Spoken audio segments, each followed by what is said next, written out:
Moins de la moitié de la superficie totale du Rwanda est aujourd'hui exploitée comme terre cultivable.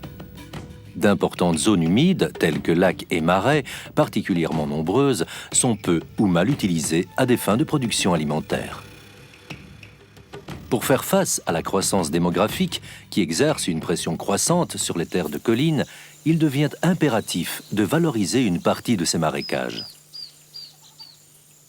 La plupart de ces marais présentent des sols tourbeux, résultant de l'accumulation pendant des millénaires d'une végétation luxuriante telle que joncs et papyrus. Immenses réservoirs d'eau, ils contribuent au maintien d'un débit minimum des cours d'eau en saison sèche pendant l'étiage. L'apport constant des nutriments arrachés au sol des collines leur confère une productivité végétale naturelle très élevée, ce qui les rend potentiellement très fertiles. Cependant, les aménagements des marais par drainage et assèchement risquent de mettre en péril cette fertilité. On constate en effet que les aménagements traditionnels drainent les marais de façon permanente au risque de les assécher. Cette technique d'aménagement a été inventée par les paysans qui n'avaient plus assez de terres cultivables sur collines. Elle consiste à faciliter l'écoulement des eaux par la construction de petits canaux drainants alternant avec des billons. Ils sont généralement plantés de patates douces, pommes de terre, sorgho, etc. Cette construction de billons demande un déplacement de terre important et doit être recommencée après chaque récolte annuelle. Les aménagements modernes, subsidiés par l'aide bilatérale ou multilatérale, visent, quant à eux, à drainer le marais de façon intermittente par l'association drainage-irrigation via des infrastructures conséquentes et fort coûteuses. Généralement, on assiste à la construction d'un grand drain central dans le fond de vallée, renforcé par un réseau de canaux d'irrigation-drainage, ce qui permet notamment le développement de la riziculture. Parfois, il y a en plus construction d'un barrage dont le plan d'eau sert à irriguer le marais en saison sèche. Toutefois, les coûts de construction et d'entretien sont fort élevés et quelque temps après la fin du projet, on constate souvent une détérioration des infrastructures et une nette diminution des productions. Ces aménagements sont en définitive peu durables. Pourtant, les nombreux exemples d'aménagements de plaines inondables en Asie indiquent qu'il est possible de les aménager à faible coût, de façon judicieuse et durable, en maintenant leurs caractéristiques écologiques par le système digue-étang, particulièrement performant.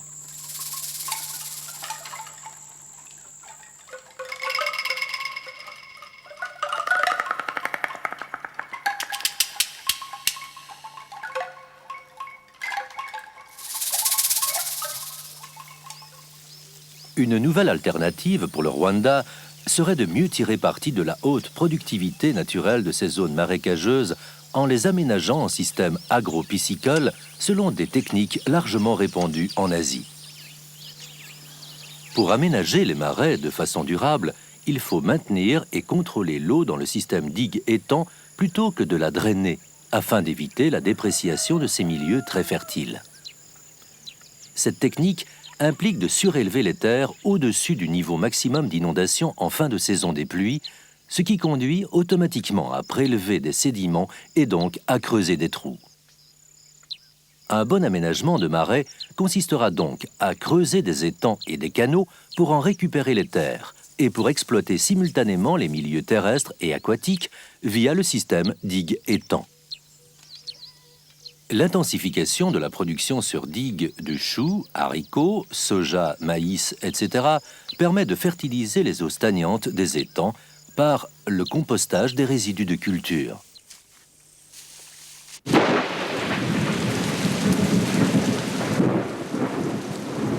Le lessivage des nutriments entraînés dans les étangs par les eaux de ruissellement et d'infiltration. Même en saison sèche, les terres des billons reçoivent de l'eau par infiltration à partir des étangs.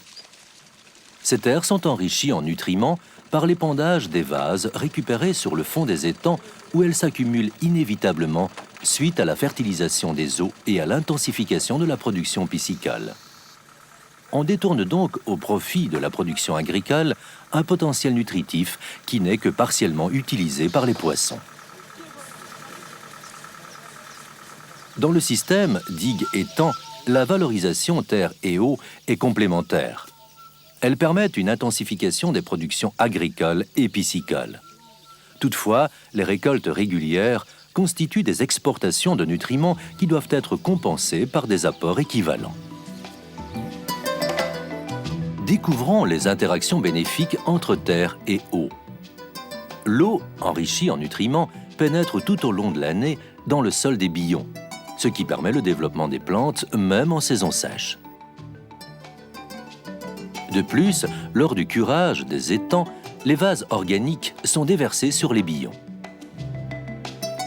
À l'inverse, les résidus de culture et le lessivage des sols permettent la fertilisation des eaux et le développement de phytoplancton, source de nourriture des poissons.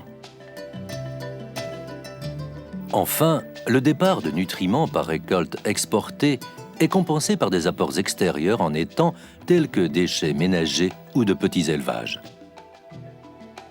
L'intensification du système peut de plus être assurée gratuitement par l'utilisation d'une plante aquatique flottante fixatrice d'azote, l'azola. Toujours construit en fond de vallée, le système digue-étang reçoit automatiquement tous les nutriments lessivés des sols de collines.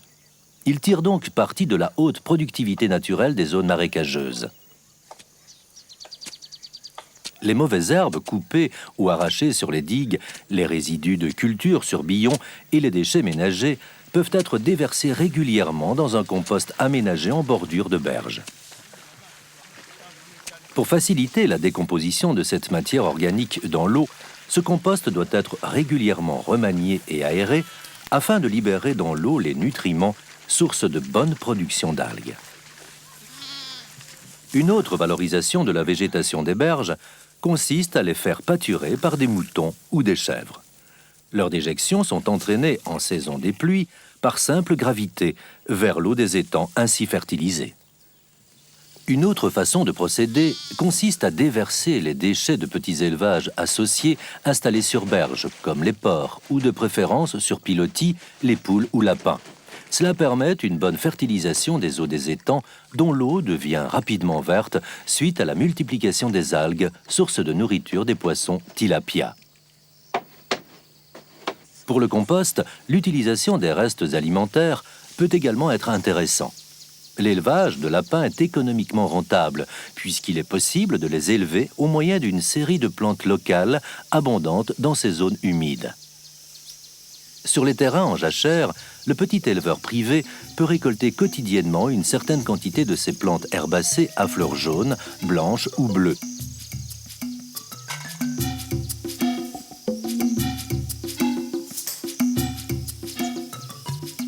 Les feuilles de patates douces sont également bien appréciées par les lapins. Grâce à l'énergie solaire gratuite, le développement d'une petite fougère aquatique flottante, Azola, vivant en symbiose avec une bactérie qui fixe l'azote atmosphérique, permet d'introduire dans le système quelques 100 à 200 kg d'azote par hectare d'eau. Pour éviter l'envahissement complet de la surface des étangs, on la récolte régulièrement avec des paniers après l'avoir concentrée sur un coin de l'étang.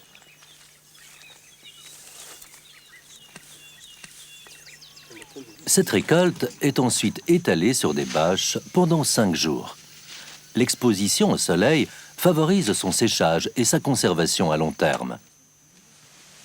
L'azola bien sèche est alors passée au moulin à manioc pour en faire une farine à mélanger avec divers sous-produits agricoles disponibles, tels que son de riz, tourteaux de soja ou autres sous-produits végétaux. Mélangés avec de l'eau, ces aliments forment une pâte épaisse.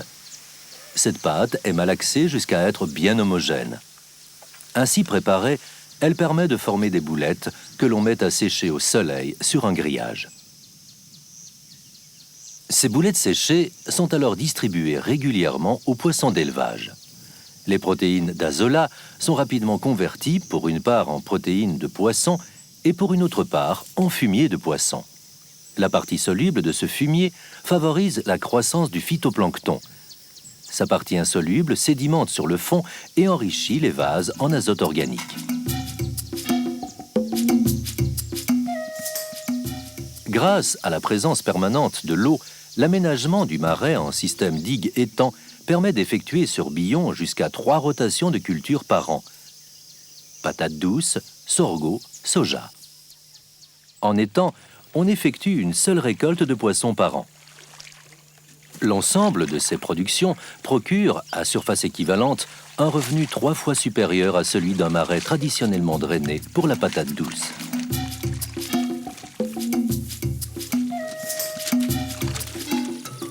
Les cultures pratiquées sur billon, telles que oignons, haricots, choux, maïs, sorgho, arrivent généralement à maturité après 4 mois. Les récoltes, sans utilisation d'engrais chimiques coûteux, sont très satisfaisantes et supérieures à celles obtenues sur colline. Pour le haricot, on obtient 20 à 50 kg par art. Pour le soja, 15 à 50 kg par art. Et jusqu'à 300 kg par art pour le chou. La croissance des tilapias et des clarias prend un peu plus de temps. On effectue généralement une vidange par an. Les récoltes de poissons varient selon l'apport de fertilisants organiques dans les étangs, voire d'aliments composés à partir de sous-produits locaux additionnés ou non de farine d'azola.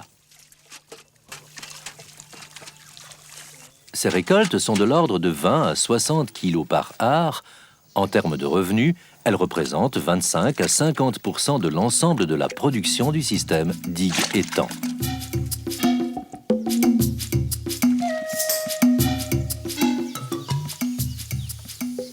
La transformation du marais en système digue-étang qui maintient l'eau permet de conserver la biodiversité caractéristique des marais.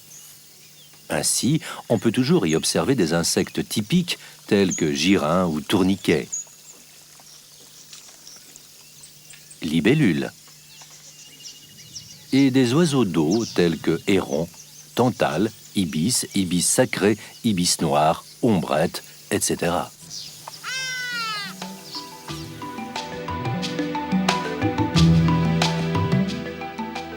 L'aménagement des importantes zones marécageuses du Rwanda doit contribuer à son développement durable.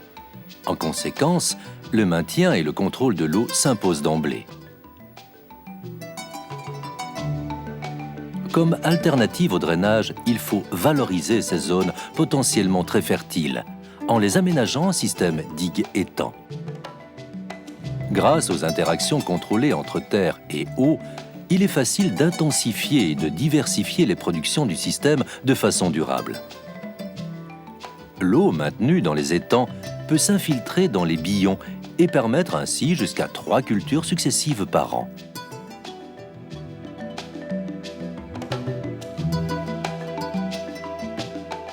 Les déchets de ces cultures, utilisés en compost dans les étangs, en fertilisent les eaux, ce qui augmente la production et la récolte de poissons.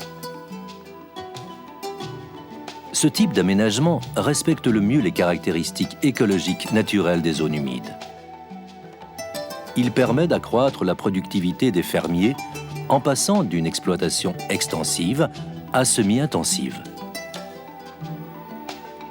Ce système devrait être largement favorisé au Rwanda dans le cadre de l'aménagement durable de ces importantes et remarquables zones marécageuses.